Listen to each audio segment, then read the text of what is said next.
No kui nüüd siia platsi peale vaadata, siis olgem ausad, päris jalgpalli moodi see nüüd välja küll ei näe, aga eks siis ole näha, mis siin tänasel päeval toimuma hakkab. Tähelepanu, valmis olla ja stardima.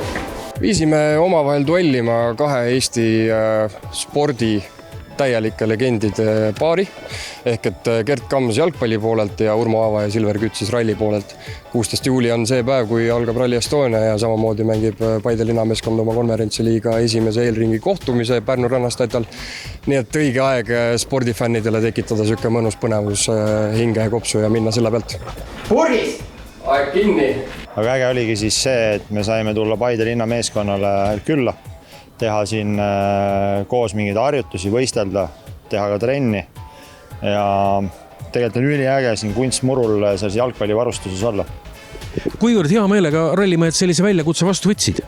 Ma ei tea, minu arust see on nagu üliäge mõte algusest peale, et just kaks spordiala siduda ja mis on kihvt on see, et kui Rally Estonia või siis Delfi Rally Estonia hakkab 16. juuli, siis Paide linnameeskonnal on Pärnus ülitähtis mäng ka 16. juuli, et nagu stardime sellel suvel ühel ajal.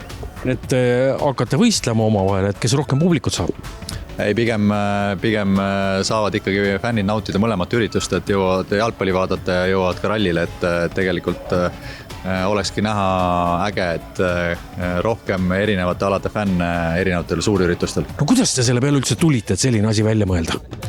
Üks hetk istusime Urmo ja Erkoga maha, kes on siis pikalt seda Rally Estoniat nii-öelda teinud, omavahel koostööpartnerid olnud ja mõtlesime, et teeme sellise spordimehelt spordimehele klipi nii-öelda ja teeme mõned challenge'id, mis on seotud jalgpalliga, teistpidi, mis on seotud ralliga ja vaatame, mis me kokku saame, et ma arvan, et tegelikult tuli üks päris kihvt asi. Seekordse challenge'i võitsid rallimehed, et kas on nii-öelda revanš plaanis? No eks ma natukene pidin andma ka neile, et nad saaksid hea tujuga Rally Estoniale vastu minna, et Delfi Rally Estoniale siis, et pikalt mehed on siin ju valmistunud ja enda sportliku vormi sihtinud, et selles mõttes väga kõvad vanad, et tulevad ja pühivad endal tolmu maha ja lähevad noorte meestega võitlema, ja ma arvan, et see ei ole nii, et nad lähevad lihtsalt seda läbima, et seal antakse ikkagi endast maksimum ja Virves, Jürgenson ja Enok ja teised mehed peavad valmis olema, et vähe vanemad härrad võivad seal vabalt kandadele astuda. Redi, jah? Jaa. Ega siin jalgpalliplatsil asi ei piirdunud, et võtsite mehe peale, läksite linna vahele, et mis toimus? Kui Paide linnameeskonna siis head sportlased õpetasid meile jalgpallist erinevaid nippe, siis me Silveriga õpetasime Gert Kamsile, kuidas legendi teha. Kuidas ta hakkama sai? Üldjoontes väga hästi, Urmo tegi siis legendi ette, juba näitas mismoodi kirjutada ja siis Gert kirjutas siis teise versiooni järgi. Ilmselt kaardilugejana seal ringtee kohas ei oleks tahtnud autos olla, sest ilmselt seal oleks rattad alt ära sõitnud.